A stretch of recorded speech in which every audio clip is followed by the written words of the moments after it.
भोला, भोला तुम ठीक तो हो ना? उसके जख्म को देखते हुए पृथ्वीराज ने कहा। मारे घबराहट के उसके हाथ कांप रहे थे। उसको कुछ भी समझ नहीं आ रहा था। इधर आशीष की रिवॉल्वर की गोलियां खत्म हो गईं। वो तेजी से उन्हें रीलोड करने लगा, लेकिन इस बार मेलिक उड़ते हुए अवंतिका से कुछ दूर आकर हवा में मंडराने लगी। बस अब तुम सबका खेल खत्म, कहते हुए उसने एक हाथ को पूरे चंद्र ग्रहण से लाल हुए लाल चांद की तरफ ऊंचा किया और दूसरे हाथ को अवंतिका की तरफ। चांद से खून से लिपटी बिजली सी गिर के मेलिक के हाथ में समाई और दूसरे हाथ से निकलकर अवंतिका के शरीर पर लगातार गिरने लगी। अवंतिका की चीखें पूरे कैथेड्रल में गूंजने लगी। उसकी चीखें सुनकर पृथ्वीराज तेजी से उसकी तरफ दौड़े। अपने घाव पर कपड़ा बांधकर भोला भी उनके पीछे पीछे भागा। अवंतिका का शरीर इस खूनी बिजली से जल रहा था। पृथ्वीराज और भोला लगभग एक साथ प्लेटफॉर्म तक पहुंचे। इससे पहले कि पृथ्वीराज कुछ कर पाते, भोला ने उनके हाथ से त्रिशूल छीना और उन्हें धक्का देकर प्लेटफॉर्म से नीचे गिरा दिया। नहीं बड़े भैया, आप नहीं, आज नहीं, आज आपकी नहीं मेरी चलेगी। और भोला त्रिशूल को लिए हुए अवंतिका और मेलिक के हाथों से निकलती बिजली के बीच कूद पड़ा। उसका शरीर खूनी लाल बिजली से जल उठा, लेकिन इससे पहले उसका शरीर फट जाता, उसने त्रिशूल को अवंतिका के सीने पर बंधे शैतानी निशान पर घोंप दिया। उस निशान को तोड़ता हुआ त्रिशूल अवंतिका के शरीर में पैवस्त हो गया। एक तेज रोशनी का धमाका हुआ और भोला का शरीर नीचे आ गिरा। अवंतिका आजाद हो चुकी थी। उसका स्वरूप बदल चुका था। उसके बाल बब्बर शेर के केसरी बालों की तरह सुनहरे हो चुके थे और हवा में लहरा रहे थे। शरीर का रंग धूप में रखे शहद की तरह जगमगा रहा था। आंखों के पुतलियों से सफेद बिजली की लपटें निकल रही थीं। वो अंबिका की तरह रक्षणी रूप में आ गई थी।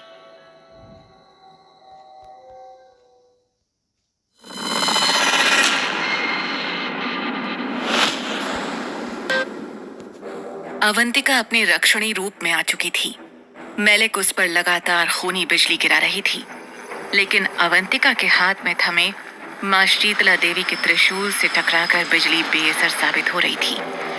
पृथ्वीराज, सुरेश, डॉक्टर अरोड़ा, इंद्रजीत, रचित और आशीष अवंतिका के रूप परिवर्तन को भौंचक के खड़े देख रहे थे। धीरे धीरे अवंतिका मेलिक की ओर बढ़ने लगी।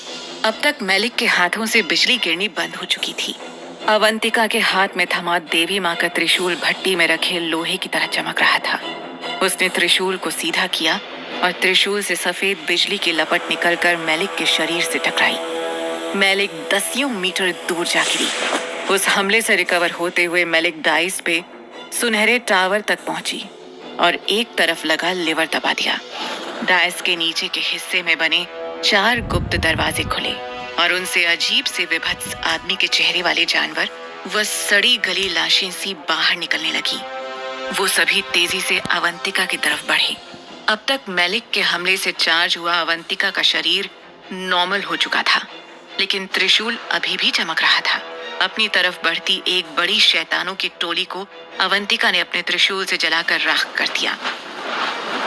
इधर पृथ्वीराज भोला के पास पहुंच चुके थे और उसे खींच कर लड़ाई से दूर ले आए थे। भोला का शरीर पूरी तरह से घायल था। दर्द के मारे उसका शरीर रह रहकर तड़प रहा था। मर्सिलिया के हमले से हुए घाव से भी काफी खून बह गया था। डॉक्टर राजेश अरोड़ा भी भोला के पास आ चुके थे। भोला को एग्जामिन करने के बाद पृथ्वीराज से सिर हिलाते हुए बोले, स्थिति बहुत क्रिटिकल है। जिंदा बचने की संभावना 0.1% से भी कम है। डॉक्टर अरोड़ा की ये बात सुनकर पृथ्वीराज की आंखों से आंसू बह निकले, लेकिन दिल इतनी जल्दी हार मानने को तैयार नहीं था। उन्होंने डॉक्टर अरोड़ा को कन्विंस किया कि वो भोला को लेकर तुरंत हॉस्पिटल निकले। डॉक्टर अरोड़ा जानते थे कि इस समय किसी भी हालत में भोला को बचा नहीं पाएंगे, लेकिन फिर भी पृथ्वीराज का दिल रखते हुए वे सुरेश भागवत के साथ भोला को लेकर कैथेड्रल से बाहर खड़ी अपनी गाड़ी की तरफ भागे। इधर रचित, इंद्रजीत और जसोमत अपने योद्धाओं के साथ पूरी शक्ति से मेलिक के पैशाचिक व शैतानी अनुयायियों का सामना कर रहे थे। खुद अवंतिका भी मेलिक की ओर बढ़ते हुए उसके शैतानी जीवों का सफाया करती जा रही थी। जल्द ही मेलिक के हमले से चार्ज हुई अवंतिका के देवी त्रिशूल की ऊर्जा भी खत्म हो गई, लेकिन अपने रक्षणी रूप में वो उन जीवों के लिए काफी थी। इधर पृथ्वीराज को प्लेटफॉर्म पर पड़ी अवंतिका की सहेलियों का ध्यान आया।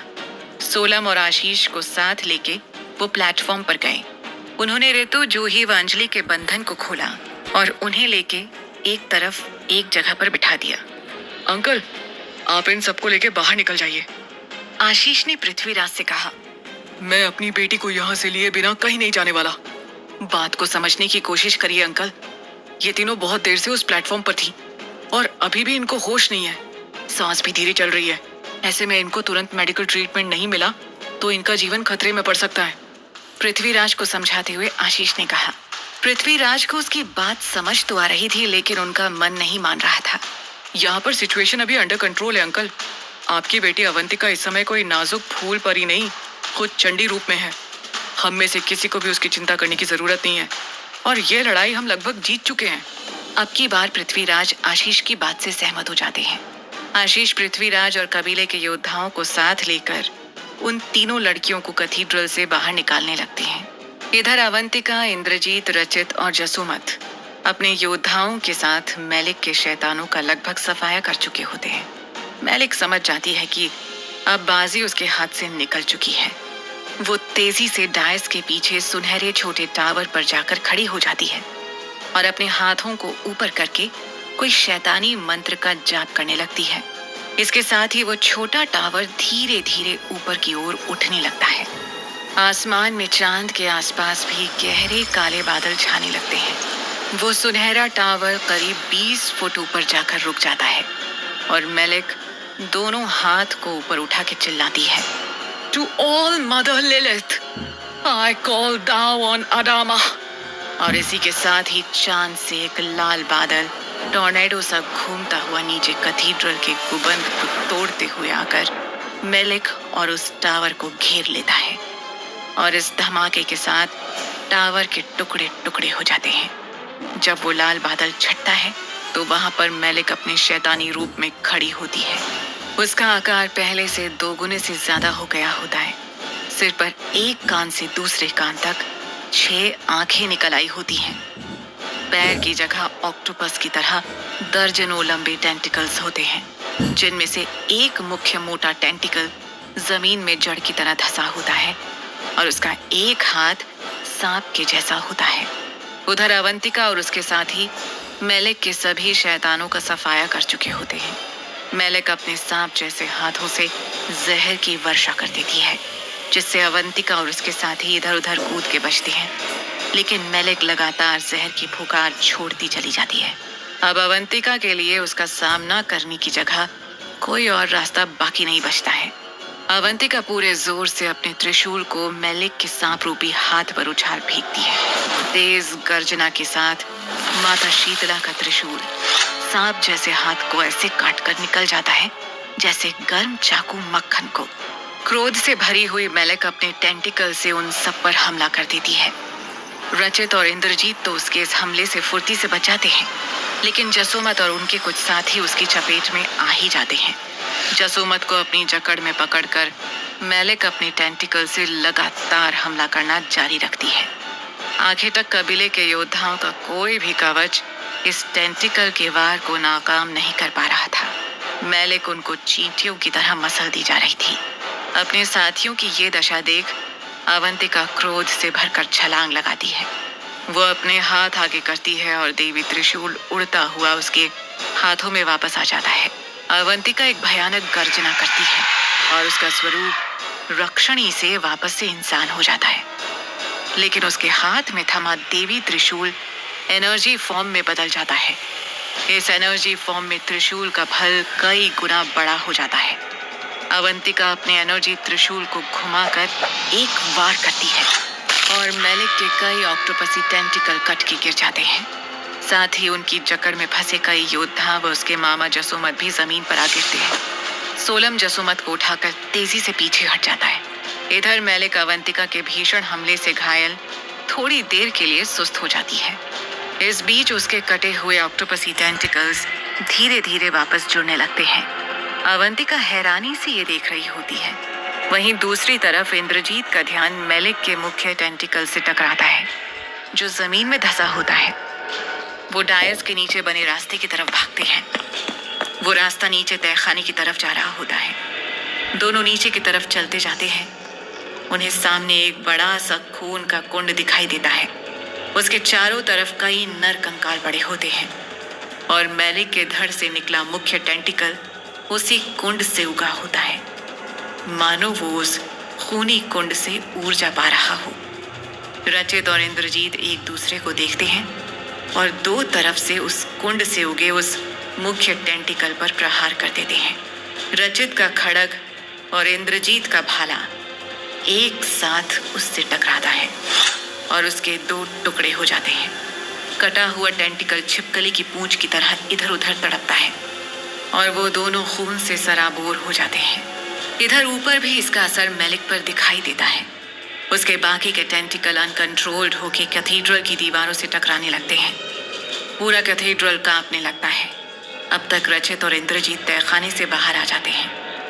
अवंतिका, उसकी बॉडी पर अपनी पूरी शक्ति से प्रहार करो, रचित ने चिल्लाते हुए कहा।